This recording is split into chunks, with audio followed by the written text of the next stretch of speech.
Assalamualaikum warahmatullahi wabarakatuh. Anak-anak, hari ini kita akan belajar mengenai kisah Al-Adil, Al-Kamil, dan berakhirnya dinasti Ayyubiyah. Di mana materi kali ini lanjutan dari bab Salahuddin Al-Ayyubi. Maka dari itu, anak-anak, sebelum kita belajar, alangkah baiknya melakukan langkah-langkah berikut. Yang pertama, menyiapkan alat tulis. Yang kedua, alat pendengar. Dan yang ketiga, doa sebelum belajar. Setelah kalian melakukan langkah-langkah tersebut, yuk kita belajar di sejarah kebudayaan Islam. Selamat belajar! Materi yang pertama yang akan kita bahas yaitu mengenai kisah Al-Adil.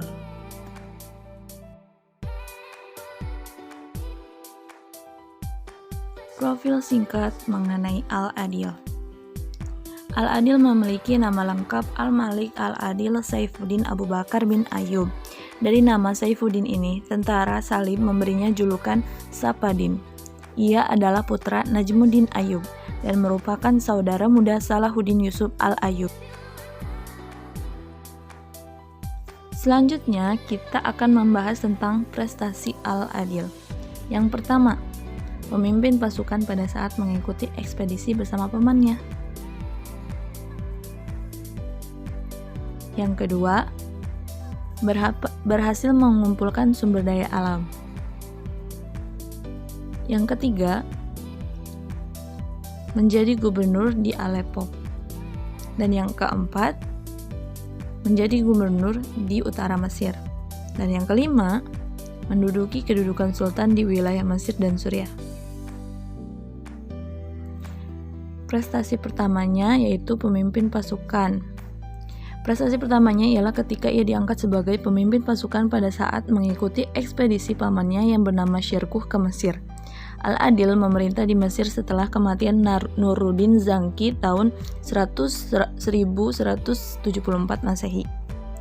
Dan yang kedua, mengumpulkan sumber daya. Setelah kematian Nuruddin Zangki pada tahun 1174 Masehi, Al-Adil memerintah di Mesir atas nama saudaranya. Selanjutnya, ia berhasil mengumpulkan sumber daya baik alam ataupun manusia untuk membantu usaha Salahuddin Yusuf Al-Ayyubi menguasai Syria dan menghadapi pasukan Salib antara lain pada tahun 1175 sampai 1183 Masehi.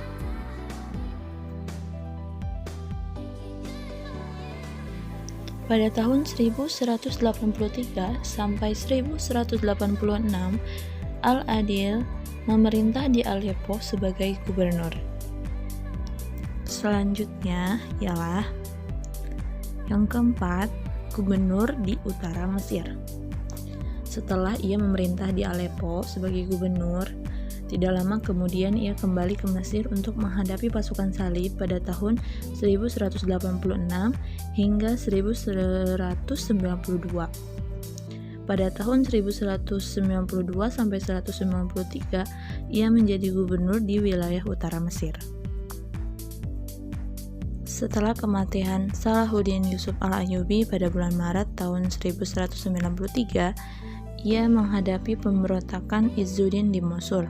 Kemudian ia juga menentukan siapa yang berhak menjadi penguasa ketika terjadi perselisihan di antara anak-anak Salahuddin Yusuf Al-Ayyubi, yaitu Al-Aziz dan Al-Afdal.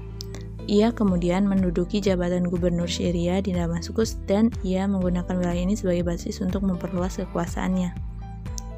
Setelah kematian Al-Aziz, Al-Afdal berusaha menduduki jabatan sultan, akan tetapi Al-Adil beranggapan bahwa Al-Afdal tidak pantas menduduki jabatan sultan. Akhirnya, peperangan antara keduanya tidak dapat dihindarkan.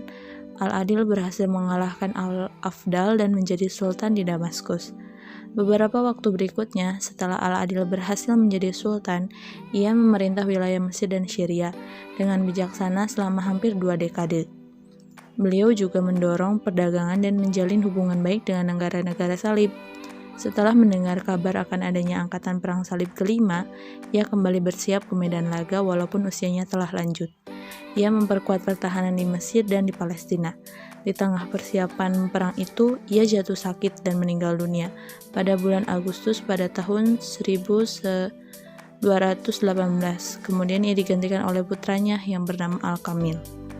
Keistimewaan Al-Adil adalah seorang pemimpin pemerintah dan pengatur strategi yang berbakat dan efektif. Ia mampu menyediakan kebutuhan-kebutuhan militer yang dibutuhkan oleh Salahuddin Al-Ayyubi dalam setiap peperangan besarnya. Ia mempunyai peranan yang sangat besar bagi dinasti Ayyubiyah dalam mempertahankan eksistensinya.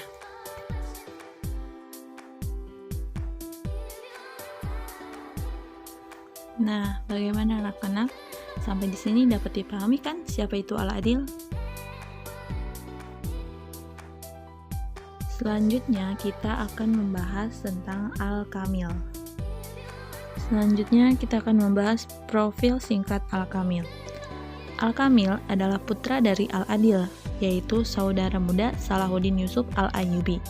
Pada tahun 1218, Al-Kamil memimpin pertahanan menghadapi pasukan Salib yang mengepung kota Dimyat, dan kemudian menjadi sultan sepeninggal ayahnya.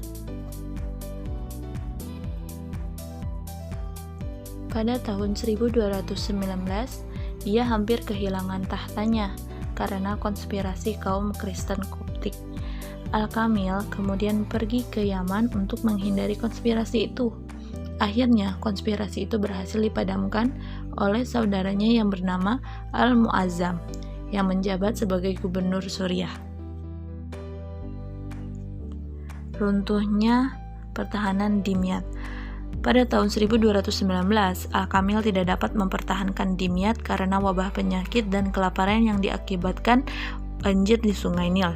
Peperangan baik penyerangan maupun perlawanan pun tetap terjadi, bahkan hingga penawaran perdamaian pun pernah ditawarkan. Hasilnya, Al-Kamil menerima penawaran tersebut dengan syarat perdamaian selama 10 tahun dengan Frederick II.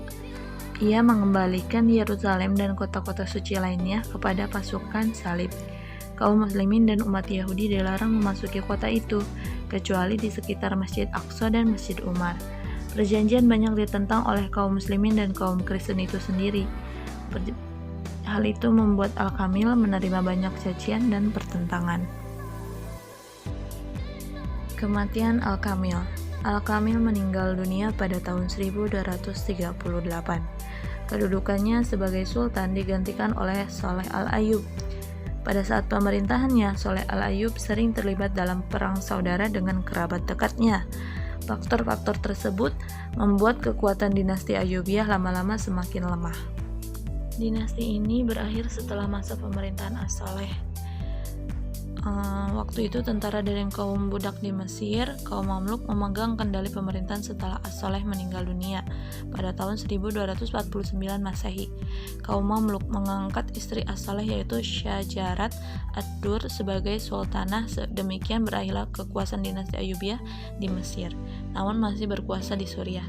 Tentara Mongol hendak menyerbu pada tahun 1260 Masehi. Dalam pertempuran di Jalut, komando tentara Islam dipegang oleh Qutuz, yaitu panglima perang Mamluk, berhasil mengalahkan tentara Mongol dengan gemilang. Selanjutnya, Qutuz mengambil alih kekuasaan dinasti Ayyubiyah, dan maka sejak itulah dinasti Ayyubiyah berakhir. Mungkin sekian materi yang dapat saya sampaikan. Tugas untuk minggu ini yaitu yang pertama, memahami mengenai Al-Adil, Al-Kamil, dan berakhirnya dinasti Ayyubiyah, dan kemudian dirangkum di buku tugas kalian masing-masing. Dikumpulkan ya dengan cara tugas atau hasil kalian yaitu dipoto dan dikirimkan melalui WhatsApp. Langsung hubungi nomor ibu ya. Mungkin materi kali ini sekian yang dapat ibu sampaikan. Terima kasih untuk kalian yang telah belajar memahami dan mencermatinya. Jangan lupa tugasnya untuk memahami dan merangkum dilaksanakan ya. Jangan sampai ditumpuk-tumpuk dengan tugas-tugas yang lainnya, karena akan membuat kalian pusing dan stres sendiri. Thanks for your attention. Semangat belajar, jaga kesehatan, dan jangan lupa protokol kesehatannya. Wassalamualaikum warahmatullahi wabarakatuh.